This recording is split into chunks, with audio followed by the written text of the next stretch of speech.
आज के बड़े सवाल क्या हैं वो बताएं। आज के बड़े सवाल ये कि पहला सवाल तो ये कि बाजार में इतनी तेजी क्यों है भाई। exactly. भाई अच्छी लगती है वो बात सही है, सबको अच्छी लगती है, मुझे भी लगती है, आपको भी लगती है, एक्सेप्ट कुछ लोग शॉर्ट है उनकी छोड़ दे। लेकिन फिर भी क्यों, कारण जानना जरूरी है ताकि आपको ये पता चले कि इन कारणों के दम पर और कितनी बची है तेजी। निफ्टी बैंक निफ्टी के अगले बड़े टारगेट क्या है, जो इस आज की एक्सपायरी कहाँ होने की उम्मीद है, और जुलाई सीरीज़ का आउटलुक किस तरह का है, किस तरह की तैयारी हम करें, और ट्रेडर्स मुनाफा वसूल करें या रुके। ये सारे सवाल हैं जिनके जवाब देने की कोशिश हमारी होगी इस शो में। सवाल पीछे चल रहे, मैं आगे चल रहा हूँ। अच्छा, जुलाई सीरीज़ का आउटलुक थोड़ा फास्ट हो। नहीं, सवाल आपके ठीक है। मार्केट बहुत तेजी से आगे आगे बढ़ रहा है, उसका अपडेट एक बार दे दीजिए सर। बिल्कुल तैयारी है। तो आइए पहले बाजार में इतनी तेजी की वजह मैं आपको बता दूं, क्या वजह है कि इतनी तेजी होती दिख रही है। तो पहली चीज़ तो सबसे बड़ा है कि ग्लोबल टेंशन खत्म हो गई है, कम की बजाय खत्म हो रही है। जो ट्रम्प साहब ने भी बोला कि 24 घंटे युद्ध विराम और बाद में युद्ध खत्म समझा जाए, वो युद्ध खत्म होने के संकेत बाजार मान के चल रहा है, क्योंकि सब तरफ हरियाली है, हम ही नहीं, यूरोप भी ऊपर है। दूसरा, पिछले दो दिनों में बढ़िया ब्रेकआउट मिला है। परसों आपको निफ्टी का इंट्राडे मिला था 25,317 का, कल क्लोजिंग का 25,150 का मिल गया, और आज बैंक निफ्टी ने भी इंट्राडे में आपको 57,050 पार करके आज नया ब्रेकआउट इंट्राडे का बैंक निफ्टी ने भी दे दिया।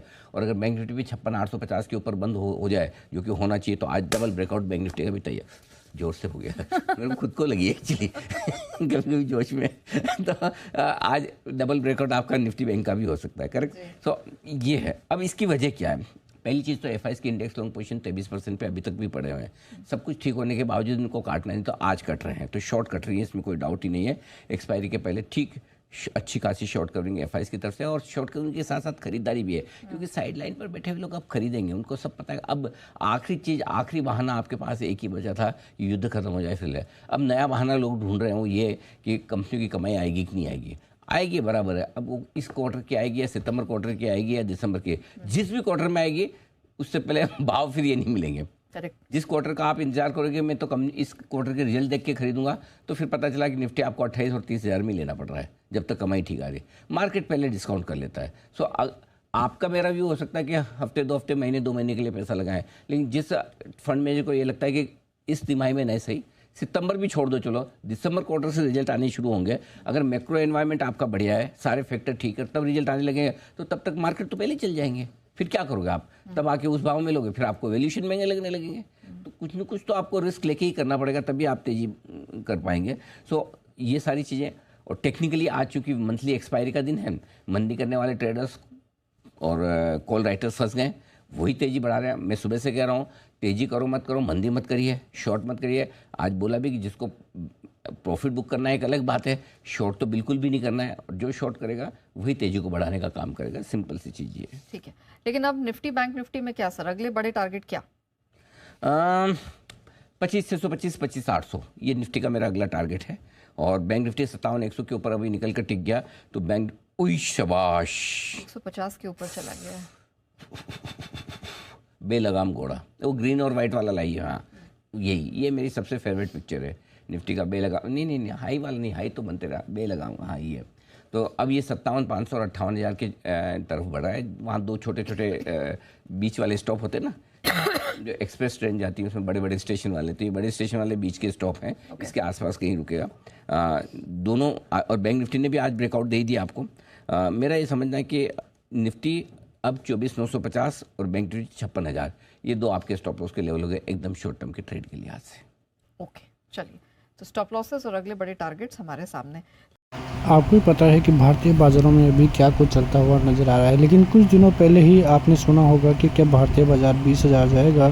तो कई बड़े जो विशेषज्ञ हैं ये वही बताते हुए नज़र आ रहे थे कि पहले बाज़ार 27,000 नहीं जाएगा, पहले 20,000 जाएगा, 20,500 जाएगा। लेकिन अब ये सारी बातें अब ना के बराबर रहती हुई नज़र आई है, क्योंकि आज भारतीय बाज़ार जिस प्रकार से ब्रेकआउट देते हुए नज़र आए हैं 25,200 के लेवलों का, काफ़ी अच्छा ब्रेकआउट था।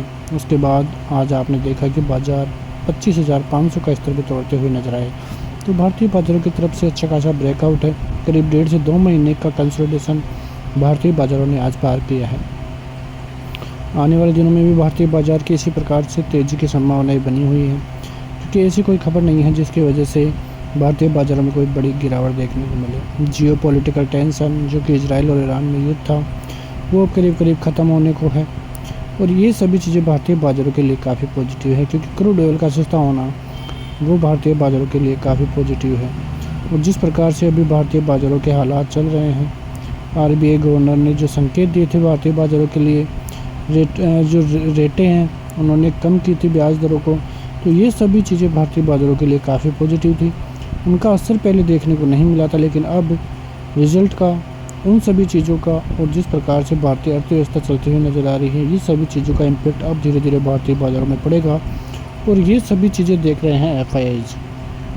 आपको भी पता है कि एफआईआईज देख रहे हैं, लोकेशन देख रहे हैं कि वो कहाँ पे पैसे लगाए, क्योंकि पिछले 6 से 7 महीनों में भारतीय बाज़ारों से एफआईआईज का पैसा केवल निकला है। एक भी पैसा, मान लीजिए कि भारतीय बाज़ारों में कोई ज़्यादा बड़ी इनकम जो है, मतलब ज़्यादा पैसा एफआईआईज ने नहीं डाला है, लेकिन यदि 2.5 से 3 लाख करोड़ उन्होंने टोटल माल बेचा है, उसका 20% या 25% हिस्सा भी वापस आता है भारतीय बाज़ारों में, तो आप अनुमान लगा सकते हैं कि भारतीय बाज़ार कहाँ तक जाते हुए दिखाई देंगे, किस प्रकार की तेज़ी भारतीय बाज़ारों में होती हुई दिखाई देगी। तो भारतीय बाज़ार अभी तेज़ी की शुरुआत करता हुआ नज़र आया है, 25,550 के लेवलों पे है। नेक्स्ट 25,650, 25,800 का लेवल होगा सपोर्ट जोन, 24,900 का एक बड़ा सपोर्ट जोन, वहीं 25,200 का छोटा सपोर्ट जोन रहता हुआ नज़र आएगा। बैंक निफ्टी में लगातार ऑल टाइम हाई के बीच चलता हुआ नज़र आ रहा है, 57,200 के स्तर पार कर चुका है। अब नेक्स्ट 57,500, 57,800 और 58,000 के लिए बाजार की राह खुलती हुई नज़र आई है। एक्सपायरी से पहले एफआईआईज की तगड़ी शॉर्ट कवरिंग देखने को मिली है, घरेलू फंड की तरफ से भी अच्छी खरीदारी देखने को मिली है। मंदी करने वाले ट्रेडर्स और कॉल राइटर्स बहुत बुरी तरह से फंसते हुए नज़र आए हैं और उनके स्टॉप लॉस भी ट्रिगर होते हुए नज़र आए हैं, जो उनके 25,200 से 25,300 के बीच लगे हुए थे। तो इस प्रकार से भारतीय बाज़ारों की चाल बहुत ज़बरदस्त देखने को मिल रही है और सेंसेक्स भी अब नई चाल चलता हुआ नज़र आ रहा है, 83,755 चलता हुआ नज़र आ रहा है। जल्दी अब 1 लाख के लेवल भी आते हुए सेंसेक्स में दिखाई देंगे। मिलते हैं नेक्स्ट वीडियो में, तब तक के लिए जय हिंद।